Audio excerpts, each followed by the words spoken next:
what's going on, beautiful jellyfish? It's Tracy. Thank you so much for taking a little bit of time today to hang out with me. I really appreciate it. And today we're going to be talking about the upcoming 2024 Magic sets, like kind of like an overview of like first like initial impressions and things like that. I believe I did this maybe last year. I honestly don't. Was it last year? Did Strixhaven come out last year? Whatever year Strixhaven was, I did that. Anyways, so we're kind of chatting about that. There's a couple of things in this, so we're gonna get to see that. I am pulling this from a TCG Player article that I will list in the down bar below, so that you can see that. We're just gonna kind of talk about like first impressions, if there's any like predictions and like things like that I will mention them here. We're first starting up with Ravnica Remastered. I love Ravnica. I have a very soft spot in my heart for Ravnica because I feel like I started playing around, when did RTR come out? I don't remember, but I feel like I played around like that time, and I just really love the city aspect and like the guilds and stuff. I just feel like it's a very strong thematic set, and I love sets that are very strong and very thematic. So I do enjoy these remastered sets. My biggest problem though is when Time Shifted Remastered came out, the cards were very, very, very expensive. And so that's kind of like my only gripe with these, is I feel like I'm a little worried that some of the cards are just going to be like really, really expensive. I do like them for an opportunity of like, I always love when cards get reprinted, so that is always really exciting. And one of the things that it looks like we are getting, as it's confirmed in this picture, is we are getting Shocklands, which is always exciting. I am all for, and I said this multiple times, like big staple cards getting reprints. Never really mad about them. If I ever lose out on value, it is what it is. And that does happen to me. It happens to all of us. I don't personally find it a problem. It's just kind of like, oh, that's a bummer. I bought that card when it was really expensive and now it's much cheaper. I'm excited about this. I am excited about the fetchlands. And it's funny because Paul and I were talking about we were talking about a deck that he has. You guys have not seen this deck. It's very silly. It's like a 5-color Academy Manufacturer themed deck where he just tries to like clone Academy Manufacturer and just like make a bunch of tokens or whatever. It's super silly. So there's a bunch of clones or whatever. It's a really funny deck, and he decided he does want to build it. And one of the things that he doesn't have is like the Shocklands. So he's like, I'm excited about these. For my Ladies Commander deck, I do need almost a full set of foil ones. Now, I've talked about this before, but I really like it when my lands match. So a lot of the ones that I will be getting will most likely, depending on what these arts look like and all that sort of stuff, is I'll probably be getting like some of the older ones, but depending on cost and art and whatnot, I might end up getting some of these because I need almost all of them, because like I have all of the fetches and all the Shocks and Ladies, and for the Shocklands, I only have one foil out of the 10 that I have. So I still need like the 9 other foils to finish that deck. And by the way, the deck's almost fully foiled, which is really exciting. So anyways, so it's interesting. So one thing I find really fascinating to me is that Ravnica Remastered is not just Ravnica. It's like the other, like, what are they called? Like the sets that are in there. So we've got Ravnica City of Guilds. Love the art in that. Love Guild Pack, Dissension, Gatecrash, RTR, Dragon's Maze, Guilds of Ravnica, and Ravnica Allegiance. So a lot of really, really awesome stuff to play with. I don't really have any personal stuff that aside from like the Shocklands, we also know that those are coming. I don't have anything particularly that I'm like right now that I'm like, I'd love to see this. But I am really excited about this. Like I said, just keeping an eye on the prices, because I feel like if it's anything like Time Shifted, Time Spiral, it's probably going to be pretty expensive. So Murders at Karlov Manor. I cannot find anything negative to say about this, because what the heck? This sounds incredible. I am so excited about this. Let's read the description. It's the first standard set where players will experience Ravnica through the lens of the plane's keenest detectives. I love this. I'm not laughing because I think it's funny. This sounds incredible. Like, this sounds absolutely incredible. Also, I absolutely love that they're using the phrase keenest detectives. I have been on a mass comfort kick, have been rewatching the Nancy Drew playthroughs, which I never got to complete any of those games when I was a kid. So I'm just living out through people who are much better at games than I am, play through the Nancy Drew, and if you've played any of them or you know of anything, there's just like this ongoing thing where like Nancy will just be like keen or whatever. It's just this really silly thing. Anyways, I love this. Okay. Ignores the focus on the guilds, but instead thematic whodunit release compiled with detectives, suspects, and puzzles to figure out. This is so fabulous. Like, the art on this already, I am absolutely here for. I think this is going to be incredible. I think Clue, like Tim Curry Clue is like absolutely iconic.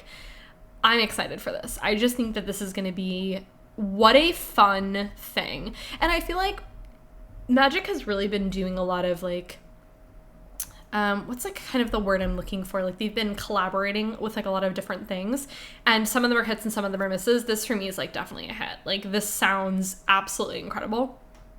And I am so excited. I don't know what this is going to look like. I don't care. I mean, we're going to get more Clue tokens, which is really cool. I mean, guaranteed. Like, they have to do Clue tokens. Okay, but now for a miss for me. I know some of you are going to be really hyped about this. We have Fallout. I just feel like this is not something for me, which is fine. Not everything is going to be a hit and whatnot. I just think like some of these collabs have been, again, some of them are hits and some of them are misses. This is just not something I'm personally really interested in. I never got into any of the Fallout games, so this is just going to be a miss for me. I don't really honestly have anything to say. This is just not it for me.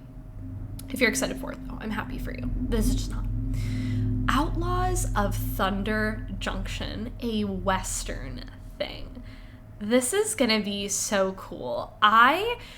It's funny, I haven't seen like a ton of Westerns. I do have enjoyed watching Westworld, though. If any of y'all have seen that, let me rephrase. I watched the first season. I tried to get in season 2. I really couldn't do it. But season 1 is a true cinematic masterpiece, and I love season 1. Like, I don't need to watch the rest of it. Like, season 1 to me like ends, and it is what it is. And then do we count like Quentin Tarantino? He does like more spaghetti westerns, but anyways. So I don't know a lot about the genre and whatnot, but I am excited about this. I think it's going to be really interesting. I just think it's going to be cool. And then it says that Oko is also going to appear in the standard expansion, which is interesting to me. I wonder if I don't feel like they'd reprint like the Oko.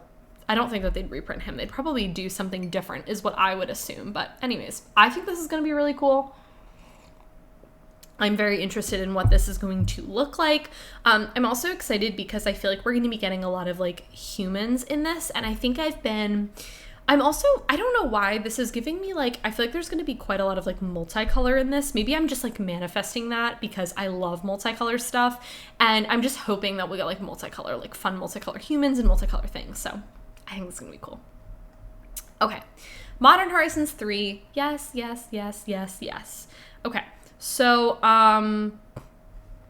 here's what I will say about Modern Horizons 3, and I'm calling this now, and as soon as I saw that it was going to be announced, my first initial thought is they're gonna reprint the enemy fetch lands, because 2 years ago when they came out with, I forgot what it was called, but one of like the Masters sets or whatever, is they had come out with the, ally fetches. And so Paul and I had actually picked up a playset of those. We got like the extended border ones or the borderless ones in all foil. We love that. And I have been waiting for me to get finally the matching sets of them because I've been super into my things matching these days. I am putting money that that's what's going to happen in Modern Horizons 3. I'm going to be shocked if they do not print those lands in there because I thought when they did Commander Masters this year, Commander Legends, whatever, I thought that they were going to do that and they didn't, which I understand why because there was a lot of other things that they were doing in that, but I'm going to be shocked if this is not. Now, I feel like I don't have as many predictions for this, at least right now, because I don't play Modern, and so I'm trying to think of the crossover between like what Commander cards and Modern cards are like, what would also be a thing. As I'm kind of like looking through this, They kind of talk about a couple of things, like the One Ring possibly. I think that it would be really cool to see the One Ring. I don't own any of them. My friend Jorge has like 3. He bought like some of like one of the boxes. I forgot what the one of the boxes that like came with one or whatever. So he has like 3. I'm really jealous. I don't know what I would put the One Ring in if I had it, but I think it's really cool. So we'll kind of see. Bowmasters would also be really cool. I think that card is really awesome. I also don't own that one. It's very expensive. My friend Brad has some, and I'm very jealous. But anyways, it says also that they're speculating here. It says unlikely the return of Eldrazi. I'm interested in that because they had the Eldrazi Commander deck that came out this year, which by the way, like all my friends bought. So like I'm seeing a lot of Eldrazi in my play group these days, but anyways, we'll see. Okay, next up we have Assassin's Creed. Okay. I have only played one Assassin's Creed game. And when I say it like that, it makes it sound like I didn't enjoy it. I actually really enjoyed it. I played Odyssey and I loved Odyssey. It was so good. I really enjoyed that game a lot. And then I feel like, what was the newest one called? I don't remember it. But anyways, I did really enjoy it. I stopped playing it for whatever reason. I'm really trying to get better at finishing stuff. And it's so funny because if you look at me in like a work setting, I am so good at like completing tasks. I am like get this off my to-do list. Like I don't want it on there. I want to get it done so it can be done. When it comes to like things that I do in my spare time, I am not good at it. Like, okay, it's specific things. Let me rephrase. It's like movies, TV shows, video games. Books I finish. I'm actually very good about finishing books. Unless I like DNF a book, which is very infrequent. I usually finish the books that I read. Unless it's like something is like glaringly I don't want to read it. But anyways, for some reason when it comes to like those things, I'm not the best at finishing them, so I never got back into that. I feel like it's an Assassin's Creed game. I need to, because I would love to play another Assassin's Creed game because of how much I loved Odyssey. But I don't know, Odyssey was really good, so I don't know if anything can hold up. So this is another thing too, where like if you're someone who like does not care about Assassin's Creed, just like how I don't really care about Fallout, this is probably not going to be for you. I am interested in this as well because I have been thinking about my Marchesa deck, and I have been working on that and whatnot, and I do think it'd be really fun if I was running more assassins in that deck, because I run like Royal Assassin in that deck, and so I'm hoping that will be, I mean, that would make sense if we were getting like more assassin themed cards, and I think that'd be really cool because I don't feel like there's a ton in the game, so I think this is gonna be cool. Oh, I'm excited about it. Okay. Next up we have, is this the last thing? No. Okay, we have Bloomborough. I love that name. I just think that's so fun. So it says it follows all kinds of woodland creatures as they go on adventures. Think Lorwyn, but cuter. Well, if you know anything about me, you know that I absolutely love Lorwyn. I'm a little nervous about this because I'm wondering if it's going to be too close to Eldraine and Lorwyn, which I love both of those sets, but it sounds to me like this is going to be a little bit too close to that, so I'm not 100% sure on that. I am very intrigued by this. I am excited, but my thing is I want, when a set comes out, like that Western set, that is going to be distinct, and you see a card from it, you don't even have to say the set symbol, and you're like, that's from that set. This to me looks to be a little bit too aligned to that. I'm not 100% sure on this. I am intrigued to see how this goes. I do love me some cute little animals, so we will see. Okay. And the last thing is Duskmourn, House of Horror. I remember like reading this like a while back, like seeing all the sets, but this one does not sound familiar to me. So, okay. Inspired by classic 1970s horror that takes place in a haunted house. What? That is so cool. We're used to bodily horror thanks to Shadows over Innistrad, Phyrexia, yep, but it'll incorporate ghosts and ghouls as seen in a more traditional, yet somehow refreshing horror media. Okay. I love the horror genre. I think it is so intriguing and it is so fun, and there's a lot of stuff that you can do with it. Like, I think that this is so cool, and I love spooky stuff. Like, it's Halloween right now, it's spooky season, I'm so excited.